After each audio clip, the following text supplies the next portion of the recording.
Study IQ IAS, अब तैयारी हुई अफोर्डेबल। कुछ वक्त पहले ही ऑपरेशन दोस्त के तहत इंडिया ने सीवियर अर्थक्वेक से पीड़ित टर्की और सीरिया को ह्यूमैनिटेरियन एड प्रोवाइड करने का काम किया।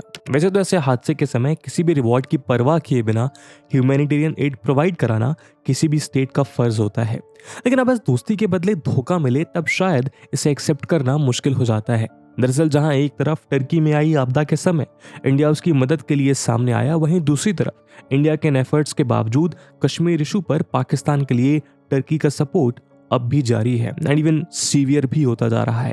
2021 में कुछ ऐसे रिपोर्ट सामने आए थे जिनमें ये पाया गया कि कश्मीर में प्रॉक्सी वॉर को अंजाम देने के लिए टर्की अपने मर्सनरीज को भेज रहा है, अपने इस्लामिक एजेंडा को साउथ एशिया में फैलाने के लिए, और इंडिया को डिस्टेबलाइज करने के लिए टर्की का सबसे इंपॉर्टेंट हथियार है सादत। ग्रीक पब्लिकेशन पेंटा पोस्टाग्मा के मुताबिक कश्मीर में ऑपरेशन कंडक्ट करने और ग्राउंड सपोर्ट को ऑर्गेनाइज करने का टास्क इसी प्राइवेट मिलिट्री कंपनी को सौंपा गया है। पिछले साल कई रिपोर्ट्स ने रिवील किया था कि सादत पैलेस्तीन और कश्मीर में डिप्लॉयमेंट के लिए कई फॉरेन फाइटर्स और मर्सनरी ग्रुप को मोबिलाइज कर रहा है, और ये रिपोर्ट्स तब कंफर्म हुए जब सीरियन नेशनल आर्मी SNA के मिलिशिया कमांडर ने उनके कुछ यूनिट्स को कश्मीर रीजन में भेजने का ऐलान किया। तो आखिर क्या है ये सादत और क्यों ये इंडिया के इंटरनल मामले में इंटरफेयर करने की कोशिश कर रहा है? दोस्तों, आज के इस वीडियो डिस्कशन में हम इन्हीं सवालों पर चर्चा करेंगे और जानेंगे कि अपने सुवर्निटी के खिलाफ इस चैलेंज को इंडिया किस तरीके से डील कर सकता है। लेकिन आगे बढ़ने से पहले मैं आपको बता दूं कि इस वीडियो की इंपॉर्टेंस UPSC मेंस के GS2 के इंटरनेशनल रिलेशन सेक्शन के लिहाज से काफी इंपॉर्टेंट है। इसके बारे में हम वीडियो के अंत में और भी बात करेंगे, पर फिलहाल के लिए अपने डिस्कशन को हम आगे बढ़ाते हैं। दोस्तों, आप सब ने स्टडी IQ के फाउंडेशनल बैचेस को बेशुमार प्यार और भरोसा दिया, और इसी ट्रस्ट, इसी जीत की तैयारी को कंटिन्यू रखने के लिए अब स्टडी IQ ने प्रण लिया है कि UPSC CSE 2024 में आपको अपने कंपटीशन से आगे रखने के लिए और आपके सिलेक्शन को इंश्योर करने के लिए स्टडी IQ अपना live foundation pre plus mains batch लेके आया है 2024 UPSC एग्जाम के लिए। इन बैचेस में दोस्तों आपकी तैयारी के हर एक डायमेंशन को एक्सटेंसिवली कवर किया जाएगा, और इसके लिए आपको मिलेगा 1000+ आवर्स का लाइव कंटेंट, जिसमें NCERT से लेके रेफरेंस बुक, प्रीलिम्स के लिए प्रैक्टिस क्वेश्चंस, मेंस के answer writing practice, weekly revision test, handwritten notes और आपकी प्रिपरेशन में हर कदम आपके साथ चलने के लिए 1-to-1 मेंटोरशिप। और दोस्तों, ये सब कुछ आपको मिलेगा 18,999 के सुपर डिस्काउंटेड प्राइस पे अगर आप AG live coupon code use करते हैं। दोस्तों, बैचेस में एडमिशन की लास्ट डेट 16 मार्च है, जिसमें क्लासेस की टाइमिंग इवनिंग 6 PM रहेगी। तो अब आप भी पूरे देश के एस्पिरेंट्स के साथ बोलिए कि आप तैयारी हुई अफोर्डेबल स्टडी IQ के साथ।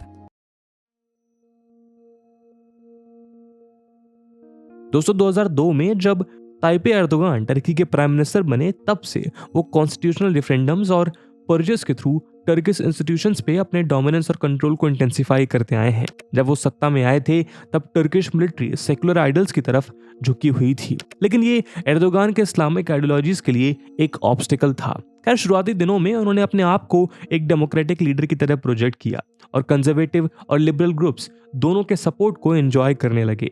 टर्की में जब उनकी पॉपुलैरिटी एस्टैब्लिश हो गई, तब वो धीरे धीरे अपने अलाइज के खिलाफ जाकर ऑथोरिटेरियन रूल और पॉलिसीज को इम्प्लीमेंट करने लगे। तब से एर्दोगान इस्लाम के आइडियल्स को प्रमोट करते रहे और अपने पैरामिलिट्री और प्रॉक्सी फाइटर्स के सहारे दुनिया के कई रीजन्स में इस इस्लामिक इन्फ्लुएंस को एक्सपोर्ट कर रहे हैं। एर्दोगान की पैरामिलिट्री 3 तरह से ऑपरेट करती है। पहला, प्राइवेट मिलिट्री कंपनीज और डिफेंस या सिक्योरिटी कॉन्ट्रैक्टर्स के जरिए। दूसरा, क्रिमिनल या फिर माफिया नेटवर्क्स की मदद से। और तीसरा, कई यूथ ब्रिगेड्स और एसोसिएशंस के डेवलपमेंट करके। 2012 में सादत डिफेंस कंसल्टेंसी इनमें से पहली कैटेगरी यानी प्राइवेट मिलिट्री कंपनी का हिस्सा है। इसके फॉर्मेशन के पीछे फॉर्मर ब्रिगेडियर जनरल अदनान तानरीवर्दी का हाथ है, जो उन मिलिट्री ऑफिसर्स में से एक थे जिनको 1990s के दौरान उनके एक्सट्रीमिस्ट इस्लामिस्ट विचारों के लिए टर्किश मिलिट्री से डिसमिस कर दिया गया था। अपनी वेबसाइट के मुताबिक सादत का मिशन है कंसल्टेंसी और ट्रेनिंग सर्विसेज के थ्रू इस्लामिक कंट्रीज के बीच एक डिफेंसिव कोलैबोरेशन और डिफेंसिव इंडस्ट्रियल कोऑपरेशन एस्टैब्लिश करना। इस वेबसाइट में अक्सर वेस्टर्न स्टेट्स को इंपीरियलिस्ट करार दिया जाता है। दरअसल अदनान एक आर्टिलरी ऑफिसर है जो एसिमेट्रिक वॉरफेयर में भी स्पेशलाइजेशन रखते हैं। वो नदन साइप्रस में होम फ्रंट कमांड के हेड हुआ करते थे, जिनको 1997 में एक्सपेल किया गया था। प्रेसिडेंट ताइप एर्दोगान और रूलिंग AKP पार्टी के साथ उनके पुराने संबंध हैं। लंबे समय से टर्की के ऊपर रिसर्च करने वाले माइकल रूबिन ने अमेरिकन एंटरप्राइज इंस्टीट्यूट के लिए किए गए एक एनालिसिस में कई आई विटनेसेस का जिक्र किया, जिनके मुताबिक 2016 में तख्तापलट की कोशिश को रोकने के पीछे सादत पर्सनल्स इन्वॉल्व थे।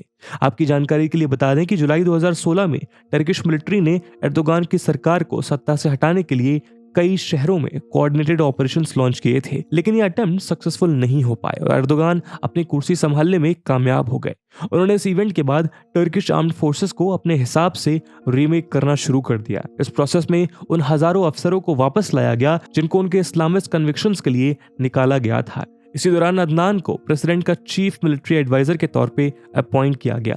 सादत दूसरे देशों के मिलिट्रीज को कन्वेंशनल वॉरफेयर ट्रेनिंग देता है, चाहे एम्बुश हो, red, road, cutting, closing, sabotage, counter tactics और टेक्निक्स, या फिर रेस्क्यू और अबडक्शन ऑपरेशंस। फॉर एग्जांपल, अपने फॉर्मेशन के बाद से ही सादत सीरिया के प्रेसिडेंट बशर अल असद के खिलाफ चल रहे सिविल वॉर में सीरियन सुन्नी अरब रेबल्स को ट्रेनिंग दे रहा है। इसके लिए सीरियन वॉर की शुरुआत से ही इस कंपनी ने मरमारा रीजन में कई फैसिलिटी स्टैब्लिश किए थे। 2012 की एक रिपोर्ट के मुताबिक इनमें से एक ट्रेनिंग फैसिलिटी कोकाइली के गोलकुक डिस्ट्रिक्ट में टर्किश मिलिट्री बेस में लोकेटेड था। 2014 में पाया गया कि सादत ने अल नुसरा और ISIS जैसे रेडिकल ग्रुप्स को ट्रक में भर भर के वेपन्स भेजे थे, जिससे वो सीरिया और रोजावा में भयानक अटैक्स को अंजाम दे। यही नहीं, खून, टॉर्चर, किडनैपिंग और रेप का ये दहशत इराक और साउथ कुर्दिस्तान में भी चला।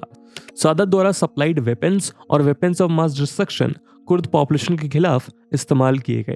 एर्दोगान की सरकार कितना भी इनकार करे, लेकिन टर्किश ऑपोजिशन ने इस वेपन डिलीवरी मामले को एडमिट किया है। हालांकि टर्किश लॉ के मुताबिक Turkish armed forces, police force और mechanical and chemical industry corporation MKE के सिवा किसी भी टर्किश इंस्टीट्यूशन को यह हक नहीं है कि वो इंस्टीट्यूशनल बेसिस पे वेपन्स को प्रोड्यूस, सेल या इस्तेमाल करे। लेकिन एक प्राइवेट कंपनी के तौर पे सादत आज भी टर्किश लॉस के खिलाफ जाके मिलिट्री ट्रेनिंग और वेपन सेल में इन्वॉल्व है। वैसे तो सादत के एक्टिविटीज इलीगल है, लेकिन सरकार के प्रोटेक्शन में रहते हुए वो अपने प्रोक्योरमेंट्स को लेजिटिमाइज कर रहा है। अब आइए कश्मीर में इस ऑर्गेनाइजेशन के रोल को समझते हैं। दोस्तों, मिलिटेंट टर्किश इस्लामिस्ट ग्रुप्स की हमेशा से कश्मीर पे नजर रही है, जहां वो इंडियन आर्मी से फाइट करने के लिए अपने कॉम्बेटेंट्स भेजते हैं।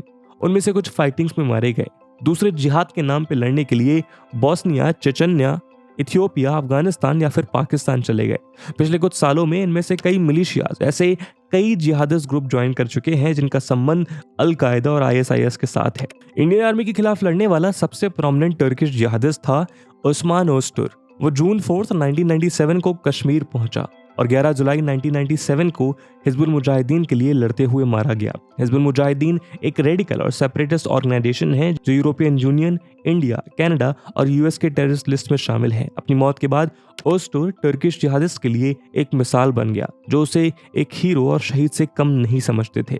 यहाँ तक कि उसकी तस्वीर उन कैलेंडर्स में यूज की गई थी जिन्हें दुनिया भर में इंडॉक्ट्रिनेशन और रिक्रूटमेंट कैंपेन्स के लिए सर्कुलेट किया गया था, और इसमें कश्मीर भी शामिल था। In fact Stockholm based research network Nordic monitor ने कश्मीर के पाकिस्तान साइड में लोकेटेड एक ऑर्फनेज के कुछ फोटोग्राफ्स ऑब्टेन किए थे, जिनमें ऐसे ही कैलेंडर्स ऑर्फनेज के दीवारों पर भी पाए गए थे। यह orphanage Istanbul based foundation for human rights and freedoms and humanitarian relief नाम के एक टर्किश NGO द्वारा चलाया जाता था, और माना जाता है कि ये फोटोग्राफ्स फरवरी 2014 के आसपास लिए गए थे। हाल ही में इंडियन इंटेलिजेंस एजेंसीज को कुछ ऐसे एविडेंसेस मिले जो कश्मीर को लेकर एक नए तरीके के इंफॉर्मेशन वॉर की ओर इशारा करते हैं।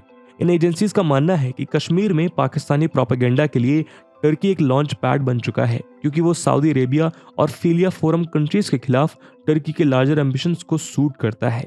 ये एक वेल नोन फैक्ट है कि एर्दोगान की सरकार हर फोरम में पाकिस्तान के कश्मीर स्टैंड को सपोर्ट कर रही है, और इस्लामिक वर्ल्ड में सऊदी अरेबिया के डोमिनेंस को चैलेंज करने के लिए वो पाकिस्तान जैसे मुस्लिम नेशन के इशू को इन्फ्लुएंस करने की कोशिश कर रहा है, जहां कहीं ना कहीं कश्मीर इस स्ट्रैटेजी में फिट बैठता है। रिपोर्ट्स के मुताबिक टर्किश इंटेलिजेंस एजेंसी MIT और पाकिस्तानी ISI मिलकर कश्मीर रेडिकल यूथ को अपना बेस UAE और सऊदी अरेबिया से इस्तांबुल और अंकारा शिफ्ट करने के लिए इनकरेज कर रहे हैं। ऐसा इसलिए क्योंकि UAE और सऊदी अरेबिया दोनों के साथ ही इंडिया के संबंध अच्छे हैं। India already Turkish citizen Mohammed Nazim Taski को ब्लैकलिस्ट कर चुका है, जो टर्की यूथ फाउंडेशन के साथ जुड़ा हुआ है। ये वही ऑर्गेनाइजेशन है जिसका हेड है बिलाल एर्दोगान, यानी प्रेसिडेंट एर्दोगान का बेटा। इंडिया के रडार में ऐसे कई ऑपरेटर्स हैं जो कश्मीर में टर्की और पाकिस्तानी इंटेलिजेंस एजेंसीज के ज्वाइंट वेंचर में शामिल हैं। जाहिर सी बात है कि कश्मीर जैसे सेंसिटिव रीजन में एक फॉरेन पावर के लिए इस लेवल पे इंटरवेंशन के काफी कंसिक्वेंसेज हैं। दोस्तों, सादत जैसे प्राइवेट मिलिट्री कंपनीज अपने पॉलिटिकल और मिलिट्री स्ट्रेटजी के थ्रू किसी भी रेजिम की डील्स को प्रमोट करने के लिए सिग्निफिकेंट पावर और इन्फ्लुएंस होल्ड करता है। साउथ एशिया के अलग अलग जिहादिस्ट ग्रुप्स के सालों से इंटरैक्ट करते हुए सादत कश्मीरी टेररिस्ट में पॉपुलर हो गया है। ये एक वजह है जिसके चलते कश्मीर मूवमेंट को रेडिकल इस्लाम आउटफिट्स ने काफी हद तक हाईजैक कर लिया है। हाल ही में सैयद गुलाम नबी फाई नाम के एक कन्विक्टेड फेलोन ने सादत की मीटिंग में यूक्रेन में फाइट कर रहे वॉलंटियर्स, फाइटर्स और मर्सनरीज को इस्लामिस्ट मर्सनरीज और जिहादिस्ट फाइटर्स के साथ कंपेयर किया था। यूएस फेडरल प्रिजन में सर्व कर चुका फाई सादत का एक क्लोज एसोसिएट रहा है, जो कश्मीर ओरिजिन का एक अमेरिकन सिटीजन है। गौर करने की बात यह है कि इस मीटिंग में टर्किश प्रेसिडेंट के सिक्योरिटी और फॉरेन पॉलिसी एडवाइजर और पाकिस्तानी सेनेटर भी मौजूद थे। इस तरह खुलेआम किसी स्टेट के सोवरेनिटी को चैलेंज करना एक डेंजरस ट्रेंड है जो नेशनल सिक्योरिटी के लिए एक खतरा बन चुका है। सादत का इन्फ्लुएंस कश्मीर में अलकायदा जैसे टेररिस्ट ऑर्गेनाइजेशंस के लिंक्स को इंक्रीज कर रहा है और इंडिया के काउंटर इंसर्जेंसी ऑपरेशंस को और भी डिफिकल्ट बना रहा है। नेशनल सिक्योरिटी को थ्रेटन करने के अलावा इंडिया के खिलाफ टर्किश जिहादिस्ट का ये कैंपेन टर्की में रहने वाले इंडियन डिप्लोमेट्स और इंडियन नेशनल्स को भी वल्नरेबल बनाता है। इनफैक्ट इंडियन एम्बेसी पे अटैक्स के कई प्रेसिडेंट्स हैं। अंकारा में 1992 में टर्किश मिलिटेंट ग्रुप तवीद सलाम के 3 मिलिटेंट्स ने इंडियन एम्बेसी के एम्प्लॉय यश पॉल कुमार की गाड़ी में बॉम्ब प्लांट किया था। थैंकफुली इस एक्सप्लोजन से वो बच निकल आए थे। पुलिस इंटेरोगेशन के दौरान उनमें से एक मिलिटेंट फरहान ओजमन ने अपने स्टेटमेंट में कहा कि यह अटैक कश्मीर को लेकर इंडिया के लिए एक मैसेज था। ओजमन को ट्रायल और कन्विक्शन के बाद जेल में डाल दिया गया था। दोस्तों, ये तो साफ है कि एर्दोगान के पॉलिटिकल प्रोटेक्शन की बदौलत टर्किश जिहादिस्ट अपने आप को ताकतवर महसूस करने लगे हैं। चाहे जुडिशरी हो या पुलिस फोर्स, एर्दोगान की रजीम हर उस एलिमेंट को बाहर निकाल देती है जिनसे कोई भी ऑपोजिशन की भनक आए। ऐसे में ये तो नेचुरल है कि टर्किश जिहादिस्ट खुलेआम ऑपरेट कर रहे हैं। इस कंफर्टेबल एटमॉस्फेयर में सादत ऐसे मीटिंग ऑर्गेनाइज करता आया है जहां कश्मीर में फाइट करने के लिए वॉलंटियर्स भेजने वाले टॉपिक्स पे फ्रीली डिस्कशन होता है।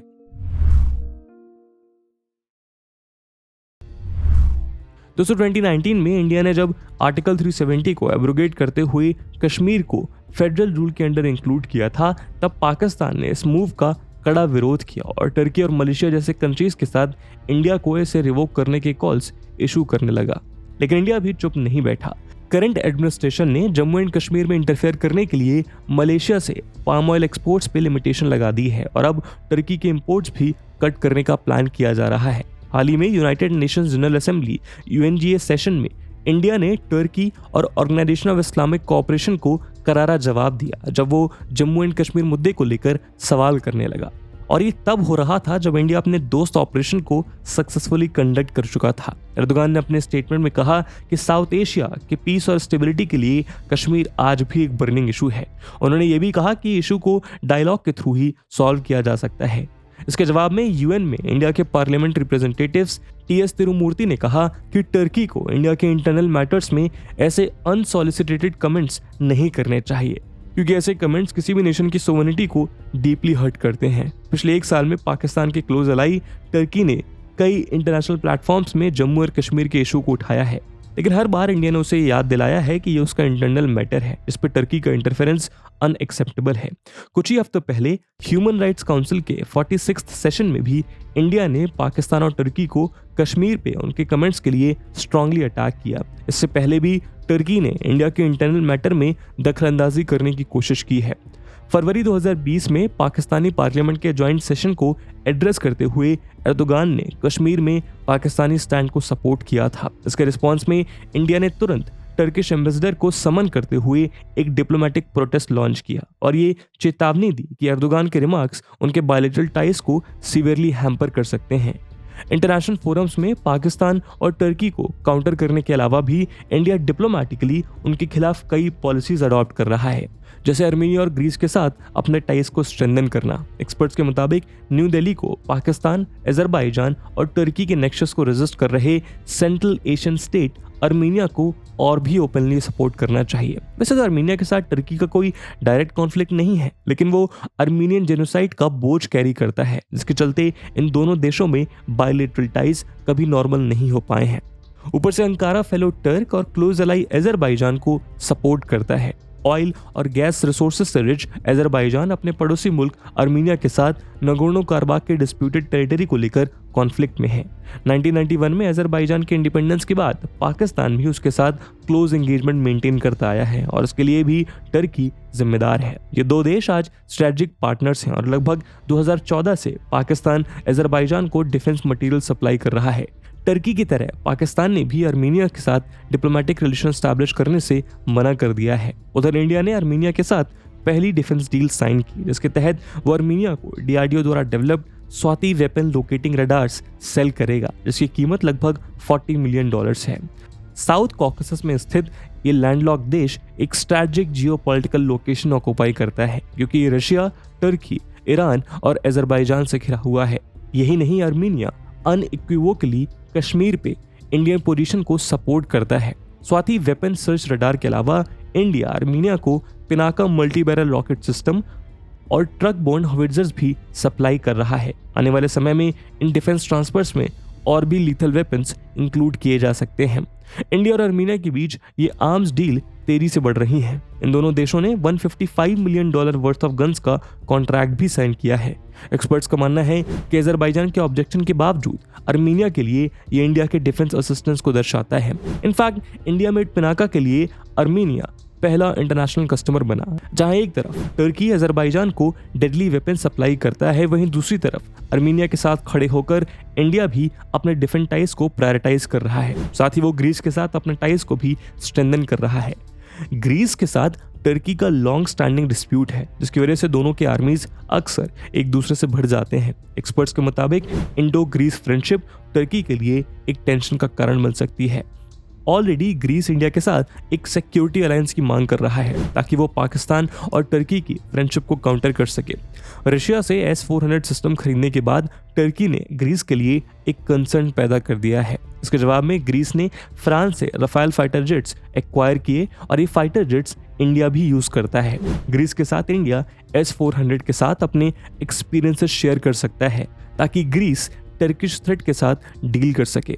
इसमें कोई शक नहीं है कि अंकारा, बाकू, इस्लामाबाद एक्सेस को इंडिया अर्मीनिया, साइप्रस और ग्रीस के साथ उसके इमर्जिंग पार्टनरशिप से काउंटर कर रहा है। लेकिन अब जब पाकिस्तान इकोनॉमिक हार्डशिप से गुजर रहा है, तो ऑब्जर्वर्स इस बात की उम्मीद कर रहे हैं कि तुर्की के साथ इंडिया अपने संबंध का एक नया चैप्टर शुरू करे। अब ऐसा पॉसिबल होता है नहीं, ये तो समय ही बताएगा।